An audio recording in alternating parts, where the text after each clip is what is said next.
Everybody, big decision today. Will the U.S. stay or will it get out of the Paris Climate Pact? World leaders awaiting that call from President Donald Trump.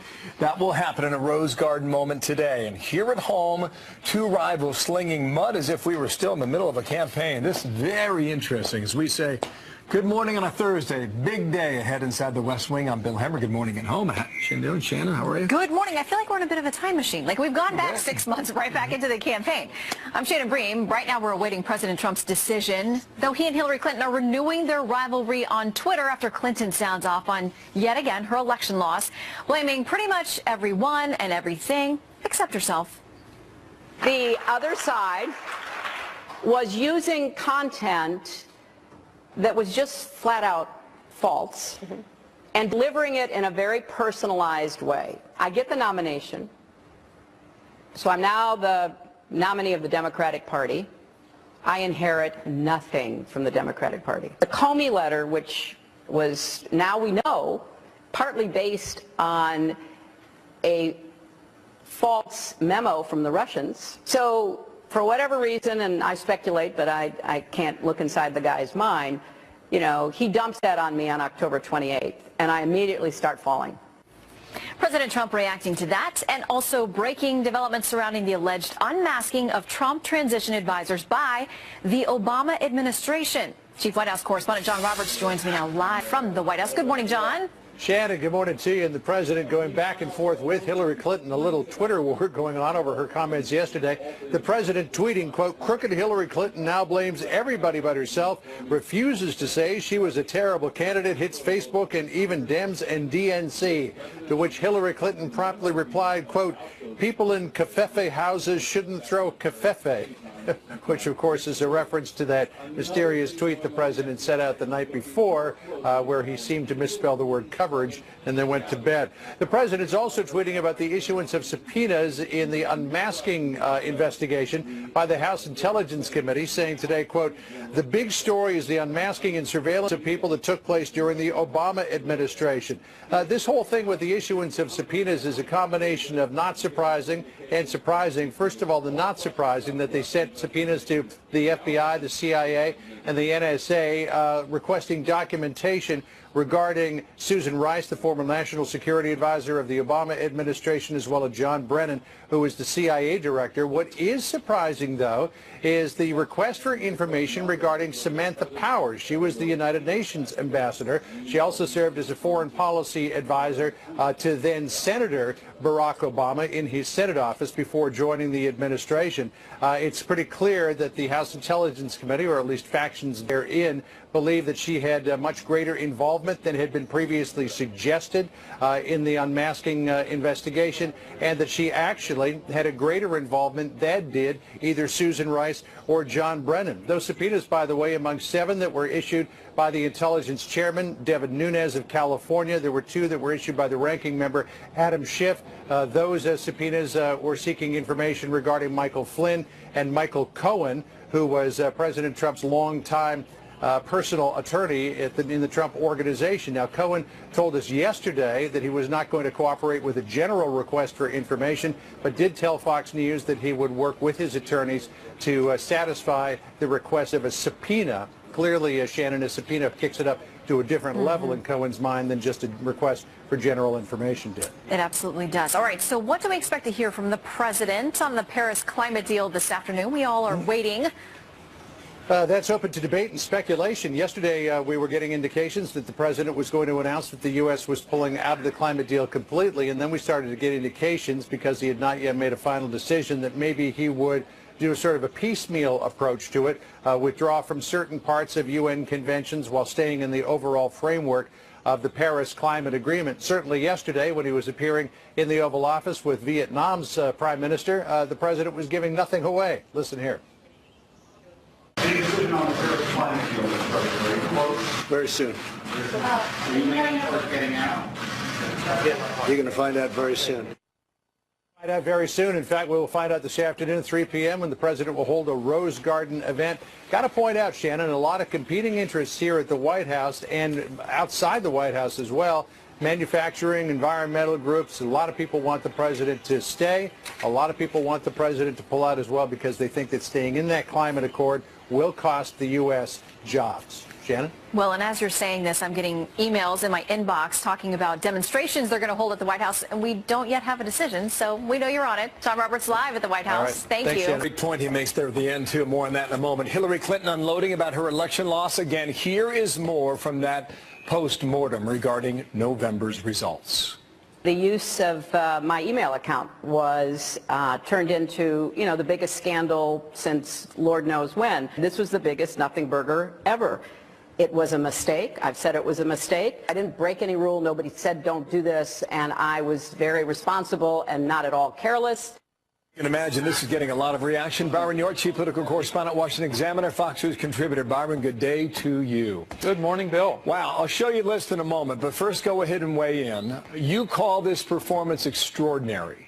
In what ways? It really was. I mean, Hillary Clinton has not been exactly quiet about her defeat in the last few months, but she has never revealed the extent of the blame and resentment she appears to feel about it until this performance yesterday. And she went through a long list of things that she blames for her defeat. I mean, she blames the Russians. She said Americans colluded with them. She blames the press for covering the email question. She blames big Republican donors. She blamed the DNC for not giving her a good data operation. She blamed Republican voter suppression efforts, she called them. She blamed sexism. I mean, she blamed everybody.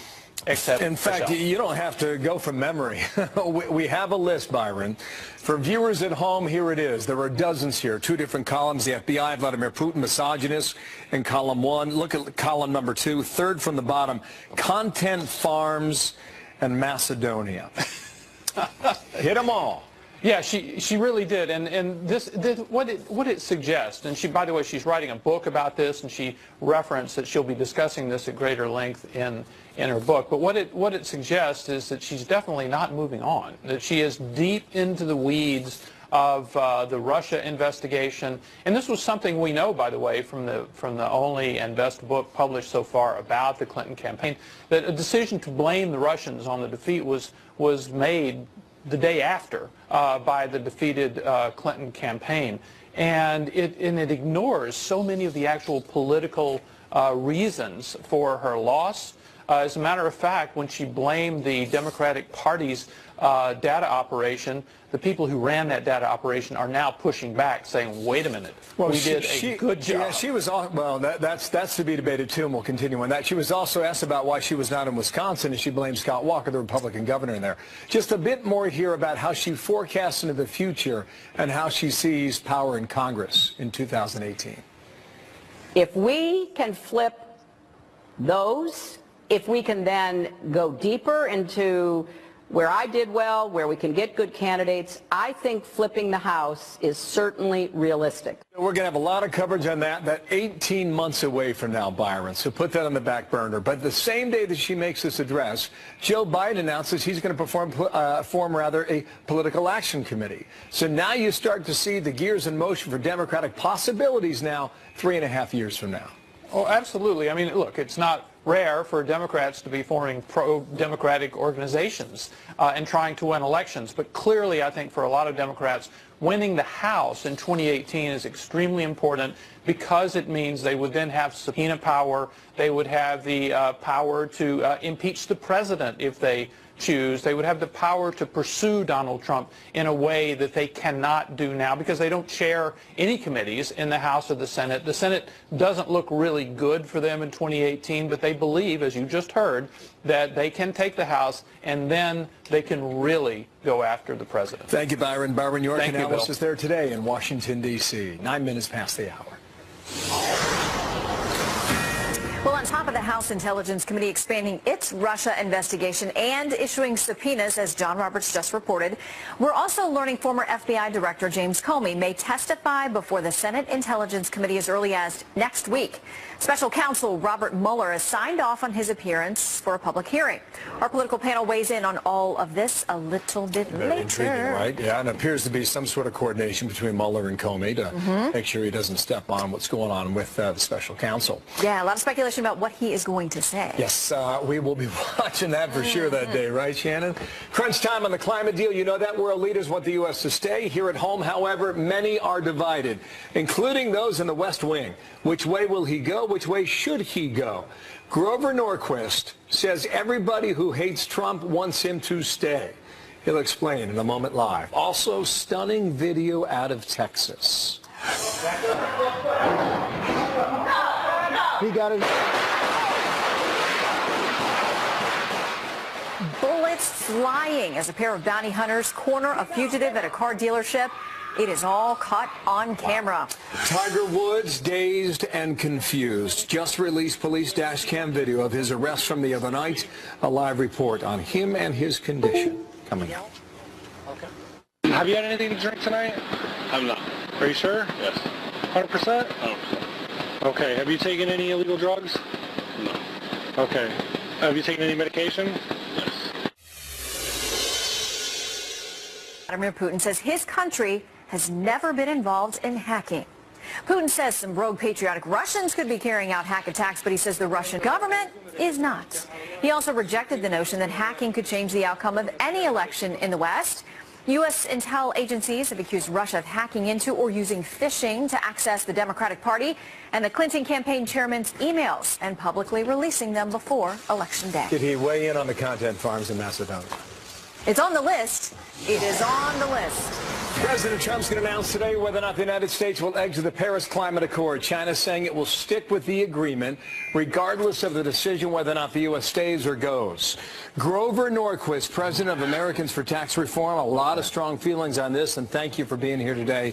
Good morning to you. What do you think he will do? I think he'll pull out. He said he was going to do that when he ran for office. China is going to stay in. They don't have. They promised not to do anything till about 2030. Then they promised to maybe do something. They're building 350 coal-fired plants right now. So this whole approach. So you're saying no nuance here. Get out No, of it. it's very clear. This disadvantages the United States. It advantages China and India, who are both building coal plants, and the Europeans, which have bought into the subsidized corporate welfare, green energy that needs to be subsidized, and they've raised the price of their own manufacturing and energy so high, they need the United States to put on the same manacles, the same restrictions, so that they can compete with us. Oh, and then they want us to spend hundreds of billions of dollars subsidizing third world dictatorships, because that's how we bought their votes in the UN to say that they would agree maybe someday to do something about global warming, but first they want money. Go inside the West Wing for a moment. Steve Bannon wants him to get out. He agrees with your position on that. The electorate, many of those who voted for Donald Trump probably feel the same way. You've got the CEOs that Donald Trump aligns with for most of his adult life. On the other side, you have internal disagreements within his own family that you know he respects and honors and listens to. So no nuance, no caveats, just we're out and done for now? Well, that's what he should do. I mean, there's several options. This is a treaty. It's going to hamstring us for years to come. If we're going to do anything, we ought to go to the Senate and say, Obama did this by executive order. He just all by his lonesome, he said, we're in, you can tell us what to do. If we're going to have an agreement like that, it needs to be voted on by 2/3 of the United States Senate. That's what the Constitution says. Should he kick it to Congress? The Senate, yes, for an act. Should he? Yes, he should, and I believe he will. Among other things, there are a lot of Democratic senators who want to vote with the left wing, but who cannot survive in their states if they continue the war on energy, coal, natural gas, fracking, that they've been engaged in. Very interesting point in the politics. Two things I'm going to get to quickly. You were quoted in the New York Times the following way on screen. Everybody who hates Trump wants him to stay in Paris. Everybody who respects him, trusts him, voted for him, wishes for him to succeed, wants him to pull out. Yeah. There's a love-hate relationship. It is. It's completely correct quotation. And it is exactly true that the people who are telling him that he should do this, they may have some hope that the New York Times and the Washington Post and the three networks will say something nice about Trump. But there isn't an editorial that won't be bashing him halfway through the first paragraph. If he gives the Paris folks, the Chinese government, and the European greenies what they want, and the third world dictators who want more money, if he signs on to that, there'll be this moment where people say, very nice of him to do that. We still hate him. And the rest of the editorial will be about how awful he is. It won't buy him 30 seconds of politeness from the folks who really want to see him fail. Elon Musk, you know how much he's doing with technology these days with SpaceX and the Tesla car and the batteries that go with it, tweeted this. Don't know which way Paris will go, but I've done all I can to advise directly to POTUS, through others in White House and via councils, that we remain. You know, he's got a big part in this as a business decision. My expectation is that if he follows what you're explaining here, then, you know, he's going to be in that category that says Trump screwed up. Follow the money. Follow the money. There are whole industries, and the solar industry is one where Musk has gotten billions of dollars of your tax dollars in subsidies to fund, quote unquote, corporate welfare for his industries, which he then uses to shoot things up into the sky. I think shooting things into the sky is cool. I wish he'd do it with his own money instead of taxpayers' money recycled through corporate welfare. There is a lot of corporate America that gets money, billions, because they make imaginary energy. They make subsidized energy that doesn't create energy unless you spend more money to put it in than you get out. And that's, unfortunately, the wind folks and a lot of the solar people. There are there's a lot of corporate welfare here. They think that if we get into the Paris, then the corporate welfare spigot continues forever. Thank you, Grover. I'm just hoping my app can predict the weather this weekend. I mean, for a change, that would be nice. Grover Norquist in Washington. Thank you, sir. 20 minutes past. Shannon. Well, another story we're following this morning, a deadly shootout inside a car dealership, and it was caught on camera. Check it out.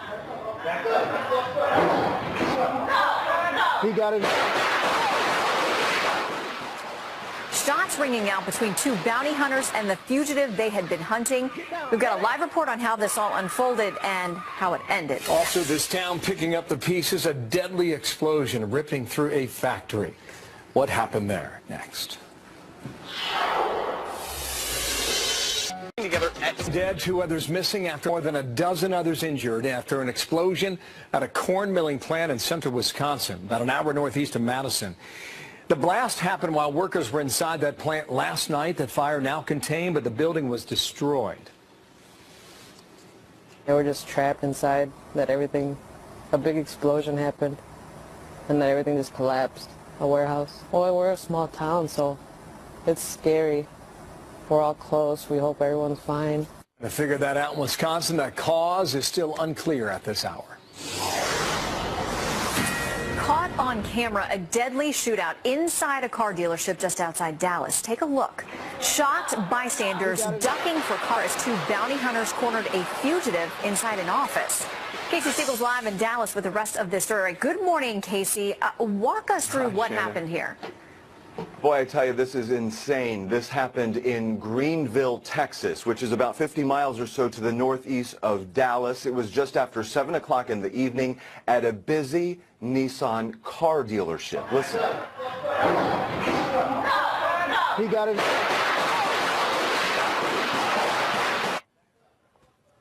Police say 20 gunshots fired in a span of about 6 seconds. In the upper right-hand corner of your screen, you can see it all going down before the camera then goes to the floor. Guns drawn, 2 bounty hunters attempting to take a suspect into custody who's sitting in that glass office with another person. Police say the man who is wanted on a felony drug charge out of Minnesota drew a weapon. A scuffle ensued as frightened people called 911 from hiding spots. What's the address of the emergency? Yes, in Greenville, at the Nissan dealership, there's been a shooting. I'm hiding in the bathroom. Please hurry. Now, when this was all said and done, 3 people were dead, the suspect and the 2 bounty hunters. Shannon, it's amazing. No innocent bystanders were even hurt. Wow. And you can just hear the fear in her voice in that phone call. It breaks your heart. Okay. So the next question then, did the bounty hunters have legal permission or permission to be there in that dealership? How does this work? Well, this is where it gets interesting, and this is where it could kind of, shape up over the next day or so. The owner of the dealership says that the bounty hunters told his staff that they were federal agents and that they were there to serve a warrant. But the company who employed the two men, FNG Security and Investigations in El Paso, says that his workers would have never misrepresented themselves. However, of course, many questions are being raised about whether going into a public place like that at that time of day with innocent bystanders present, if that was the right move in the first place. Shannon. All right, Casey Stiegel on that surprising story. Thank you very much. Amazing video. More stunning video, too, inside of America's Newsroom. This one showing inside the carnage and the chaos of the Orlando terror attack 1 year ago, and this is graphic.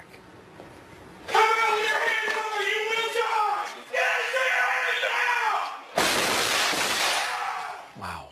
What this new video could tell us about what happened inside is the questions remain about the country's deadliest mass shooting in U.S. history. Plus, there is this. Today, do you recall any U.S. ambassadors asking that names be unmasked? I don't know.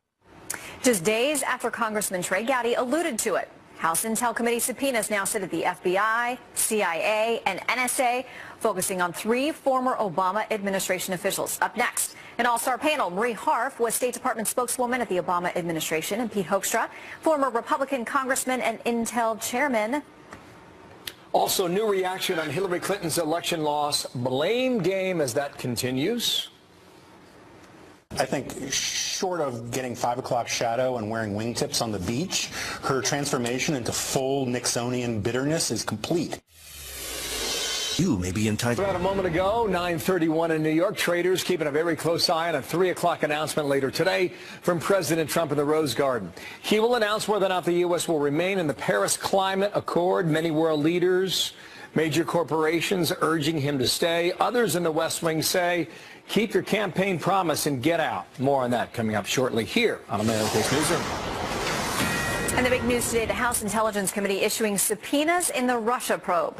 Former National Security Advisor Michael Flynn and President Trump's lawyer Michael Cohen being called to testify. But the other big news, 3 major intelligence agencies also being subpoenaed.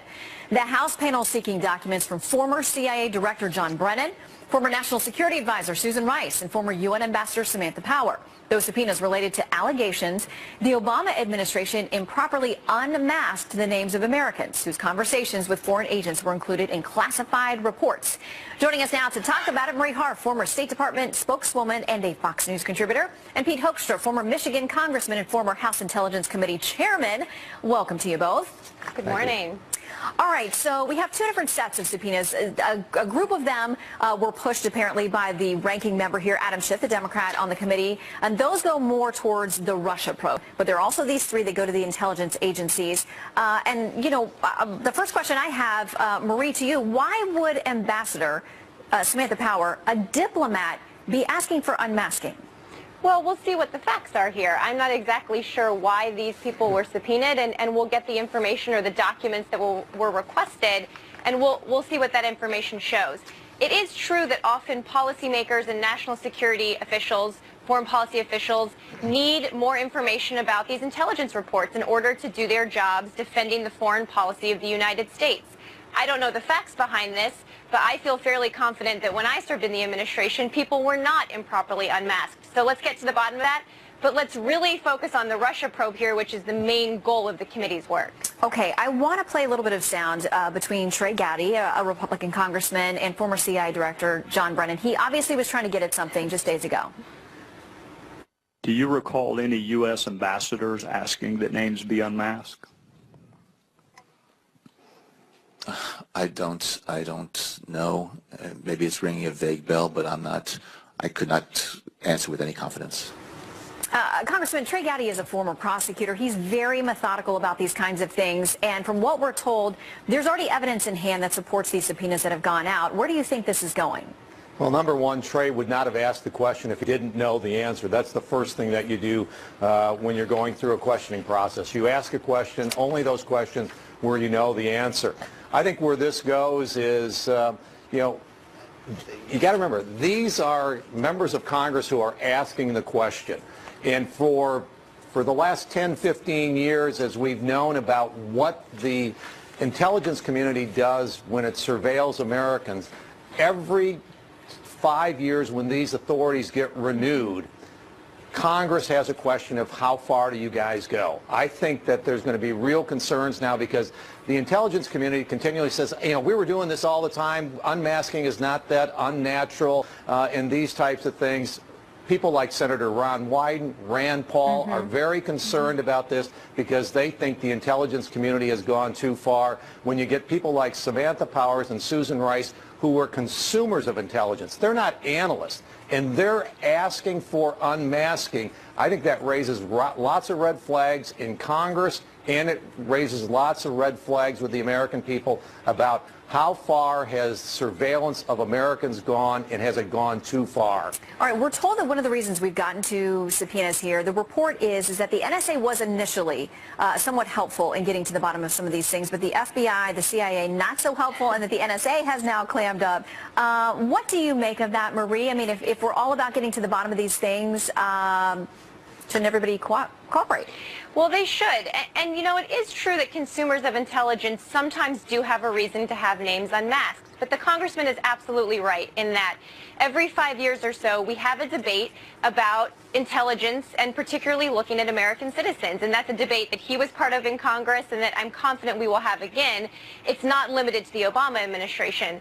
So we want people to be cooperative here. I also want the Trump team to be cooperative. And the reports over the last few days that his lawyer won't cooperate with the subpoenas, that Mike Flynn is not willing to cooperate, that I think is problematic. And when the Trump team says we want to get to the facts here, their people need to play a role in that too. I just want to make note that Michael Cohen is now, former National Security Advisor Michael Flynn has said he is going to turn things over, at least in part, and some of the others have said through legal counsel they will work with Congress to get to the bottom of these things, and that goes all the way up to Jared Kushner as well. I want to ask you both about Hillary Clinton. She had a lot to say, and we have made a graphic of all the things just in the one appearance she had yesterday that she blamed for her loss. Netflix, WikiLeaks, bad polling numbers, people assuming she was going to win, misogyny, low information voters. Congressman, do you think it's time to move on? Or is analysis good? I said recently it was time to move on, but obviously she wants to go back and relitigate this. I'm not sure exactly why she wants to bring this all up. You know, this opens up the door for, you know, the special counsel Mueller to take a look at all of these types of things. I thought she broke the law back in July, and there was plenty of evidence to prosecute her. If this gets relitigated, I think she may be, she may be looking at asking President Trump for a pardon rather than getting an excuse as to why she lost this election. I don't know why she wants to go back there. All right, well, let's play a little bit of what Dr. Charles Krauthammer had to say about these constant explanations by the former Secretary of State. I don't think she's capable of discussing anything about the election in a way that makes, anything other than sympathy for her. I mean, she has made herself pathetic. What do you think, Marie? Your response to the doctor? As a Democrat, I would say that I'd like to hear a little bit less from Hillary Clinton, and I hope my party isn't doing this kind of blame game and is looking in a really serious way at how we win voters back. That's what I'm focused on. I'm not focused on relitigating 2016. No one in America wants to, I don't think. So I'm happy to hear from new leaders in our party and to look at what Democrats will be in 2 years and 4 years and 10 years and not what they were last year. All right, so you both agree you don't want to hear from Hillary Clinton anymore or less from her, and that we should be taking a closer look at how the government is surveilling all citizens. So we'll leave it there on that note. Marie, Congressman, good to see you both. Hey, great, thank you. Pretty good series right now. Penguins taking charge in the Stanley Cup Finals. Game 2 last night. Game was tied. Third period, the Pens scored 3 quick goals yet again in the second game against the Predators out of Nashville, going on to win Game 3. 4-1 final. Penguins now 2-0 in the best-of-7 series. Really good series. Very aggressive. Very fast. I know you're a Pens fan. I am. That's how we like our hockey. I like the Nashville team. I like the way they play. And there's Carrie Underwood. Can you really, be rallying Not against on. her. Okay, all right. I mean, Well, I you want can cheer to be for her happy if you'd too, like. but I hope we get a really good series. yeah. Because I think that sport, especially here in the lower 48, let's say, needs a little bit of a boost. Yeah, well, they changed places tonight, so we'll see if That the they do. hometown Okay. location makes a Onward. difference. In the meantime, we now know that 11 Americans were hurt in that deadly bombing in the heart of Afghanistan that we covered this week, all while the Trump administration mulls now sending more troops there overseas. What should the president do? Congressman Adam Kinzinger joins us, plus this. Do you remember what happened when my partner came up behind you? Do you remember being asleep in the car? A confused Tiger Woods at 3 o'clock in the morning. This is the dash cam video of his arrest. Police now releasing that, the arrest of the golfing legend Tiger Woods. What this tells us about his condition in a moment. Do you understand the instructions? Okay, what were the instructions? Not to sing the national anthem backwards. The FAA fining United Airlines more than $400,000 for allegedly flying a plane that was not in, quote, airworthy condition. According to the agency, the airline replaced a fuel pump pressure switch on one of its 747s and then resumed flying without finishing a required inspection. The FAA says United flew the plane 23 times, both domestic and foreign flights, before that inspection was ultimately performed. For somebody who does not love flying, those are stories that I really don't need to read. Pretty reassuring, isn't it? You know, trains don't leave the ground. If only they went everywhere. 44 past the hour now. Got a pair of massive bombings in Kabul highlighting the security challenge the U.S. military faces in that country. The latest attack killed at least 90 people inside the diplomatic zone, 11 Americans injured among them. Illinois Republican Congressman Adam Kinzinger, member of the House Foreign Affairs Committee and a pilot in the Air National Guard with me now. And sir, good morning to you. The challenges are many. This does not happen unless you get help from the inside in this part of Kabul. Do you agree with that? Yeah, it's possible. This came from a sewage truck. Keep in mind, Kabul doesn't have sewer systems, so they have these trucks all over the place. And if you've ever been there, you see them everywhere. And they filled this thing with explosives. And so, you know, the question is, how did it get in? We do know that the Afghan security forces actually prevented it from getting all the way into the diplomatic zone, which I think is important to note. But there's really no way, when you talk about an environment where people want to kill people and they're willing to do anything to do it, you can push out checkpoints as far as you want, but ultimately there's still going to be people at the other end of that checkpoint. This is a sad situation, and you know, yesterday everybody spent more time talking about a tweet than they did about the 500 people that have been killed or injured in Afghanistan in a very real war devastating. that has very real implications. Can James Mattis, can General Nicholson, can they change the course of this war in Afghanistan? I think so. You can stabilize the Afghan government. Keep this in mind, there's about 150 or more Afghan soldiers that are giving their lives every month to defend their country. So the Afghan people are really stepping up. Our job is to advise and consent, to hit terrorists where they don't have the ability to, and we do. And I think we also need to go after Taliban targets again. But I think the thing the American people need to keep in mind is this. If you think that devastating truck attack was really bad yesterday, and it was bad yesterday, these are the kind of people that would love to be able to do this on the streets of the United States of America. And what's stopping is that we're fighting them over there versus relaxing and letting them do that over here. So this is a very important war, but it's important to keep in mind, too, when you're fighting an ideology, you're not fighting, you know, the Nazis with a standing army. When you're fighting an ideology, this is going to be a generational war, and as much as I hate to say it, I wish I had better news. I think we're going to be in a fight against radical Islamic terrorism probably for the rest of my life. You're right.